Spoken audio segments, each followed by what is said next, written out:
پھر تیزی سے پلٹ گئی۔ باہر آ کر اس نے مؤدب کھڑی میری کو روکا۔ فارس کے رشتہ دار کو چائے وغیرہ بھی بھجوا دینا، پھر رات کا کھانا کھلائے بغیر مت جانے دینا، اور اس پہ نظر بھی رکھنا۔ گہری نظروں سے گھور کر کہا۔ میری نے سر ہلایا۔ اوپر ہاشم اپنے کمرے سے نکل کر اسٹڈی میں جاتا دکھائی دے رہا تھا۔ اندر سعدی ایک کرسی پہ بیٹھا کسی کتاب کے صفحے پلٹ رہا تھا۔ وہ اتنا محو تھا کہ جب ہاشم اس کے قریب آیا تو بھی نہیں ہلا، بس پڑھتا رہا۔ ہاشم نے گردن ترچھی کر کے کتاب کا سرورق دیکھا۔ یہ کہاں سے نکال لی تم نے؟ میں تو اسے بھول بھی چکا تھا۔ سعدی چونکا، پھر اسے دیکھ کر جلدی سے کھڑا ہوا۔ اوہ، میرا خیال تھا آپ جا چکے ہیں، بلکہ آپ جائیے ہاشم بھائی، ورنہ مجھے لگے گا کہ میں آپ کو ڈسٹرب کر رہا ہوں۔ ہاشم نے جواب دیے بنا کتاب اس کے ہاتھ سے لی۔ الٹی پلٹی پہلے صفحے پہ قلم سے لکھا تھا ہاشم کاردار کے نام۔ شاید کبھی ضرورت پڑے، فقط محمد اولا۔ وہ ہلکا سا مسکرایا۔ محمد اولا اور محمد ثانی یہ جڑواں بھائی تھے میرے ساتھ لاء اسکول میں۔ محمد اولا نے مجھے یہ کتاب دی تھی۔ وہ خود کسی ٹراما سے گزرا تھا تو اس کو شاید اس کتاب میں ٹھیک ہونے میں مدد کی تھی۔ واٹ ایور، مجھے تو یاد بھی نہیں ٹھیک سے۔ وہ اس کی پشت کو پڑھنے لگا۔ یہ 13ویں صدی کے کسی مسلمان عالم کی لکھی گئی کتاب ہے۔ میں نے تب پڑھی تھی، اچھی تھی مگر اب بھول چکا ہوں۔ کیا تمہیں پسند آئی؟ اس نے چہرہ اٹھا کر سعدی کو دیکھا۔ بہت زیادہ۔ عجیب چام ہے اس میں، جیسے میں شیخ کے زمانے میں واپس چلا گیا ہوں۔ ہاشم نے کتاب میز پہ رکھی، جھک کر کھڑے ہوئے، قلم نکال کر پہلے صفحے پہ محمد اولا کے دستخط تلے لکھا۔ For the reading pleasure of Saadi Youssef. نیچے اپنے سائن کیے، تاریخ ڈالی اور کتاب بند کر کے اسے تھمائی۔ پہلی دفعہ میرے پاس سے کوئی خالی ہاتھ نہیں جاتا۔ ارے تھینکس یو، مگر اس کی ضرورت نہیں تھی۔ وہ شرمندہ ہوا۔ ضرورت مجھے بھی نہیں تھی، مگر تم ذہین لڑکے ہو، اور میں ذہین لوگوں سے متاثر نہیں ہوتا۔ میں صرف ذہین جمع محنتی لوگوں سے متاثر ہوتا ہوں، اور وہ تم ہو۔ کھانا کھا کر جانا۔ کندھا تھپک کر بالکل کسی بڑے بھائی کی طرح وہ کوٹ کا بٹن بند کرتا مڑ گیا اور تیز تیز باہر نکل گیا۔ کیا بندہ ہے، ساری نے ستائش سے سوچا تھا۔ میڈم رمشا کے آفس میں خاموشی چھائی تھی۔ میز کے دونوں سروں پہ چائے کے کپ دھرے تھے۔ میڈم کی طرف والا تو آدھا والا خالی تھا، مگر زمر کی چائے بالائی کی تہہ تلے چھپی ٹھنڈی ہو چکی تھی۔ وہ تنی ہوئی گردن اور اس سے زیادہ تنے ہوئے نقوش کے ساتھ سامنے بیٹھی خاتون کو دیکھ رہی تھی۔ آپ کیا کہنا چاہ رہی ہیں؟ کھل کر کہیں زمر، انہوں نے بہت سکون سے کہا۔ زمر نے سر کو اسپات میں جنبش دی۔ میں کھل کر بات کرنے ہی آئی تھی، کیونکہ مجھے لگتا ہے مسز رمشا بلگرامی کہ آپ نے میرٹ پہ اسکالرشپ دینے کی بجائے ان امیدواروں کو دیے ہیں جن کے تعلیمی اداروں یا خود انہوں نے آپ کو اس کام کے لیے کمیشن دیا ہے، اور مجھے ایسے مت دیکھیں، کیونکہ مجھے یقین ہے کہ ایسا ہی ہوا ہے، اور میں زمر یوسف ہوں۔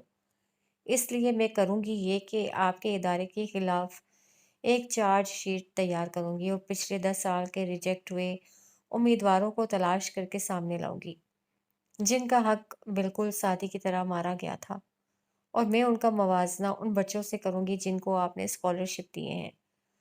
اور نہ صرف یہ موازنہ میڈیا پہ آئے گا، بلکہ آپ کے اثاثوں اور بینک بیلنس کی تمام تفصیل سمیت میں کورٹ میں جاؤں گی، جس کے نتیجے میں آپ کو اپنی جاب چھوڑنی پڑے گی۔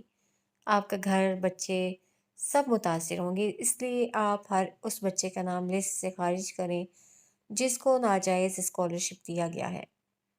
وہ خاموش ہو کر پیچھے ہوئی تو میڈم رمشا نے سر ہلایا، تحمل سے، جیسے ایک گہری سانس خارج کی، اور اسے اطمینان سے اسے دیکھا۔ آپ نے کہہ لیا زمر؟ اور اب میں آپ کے کہنے کی منتظر ہوں۔ اس کا لہجہ بے لچک تھا۔ میڈم رمشا جھکی، دراز سے ایک فائل نکالی، سیدھی ہو کر اس کے آگے رکھی اور بولی۔ اس کے پہلے صفحے پہ سعدی کا اکیڈیمک ریکارڈ اور تمام کوائف ہیں، اور اگلے صفحوں پہ ان 5 بچوں کے۔ اسے ایک نظر دیکھ لیجئے۔ اس کے بعد آپ جس کا نام کہیں گی میں نکال کر سعدی کا ڈال دوں گی۔ زمر نے تندی سے ان کو دیکھتے فائل اٹھائی، کھولی اور پہلا صفحہ سامنے کیا۔ سعدی کے کوائف پڑھتے گردن مزید اونچی ہوئی، آنکھوں میں فخر در آیا۔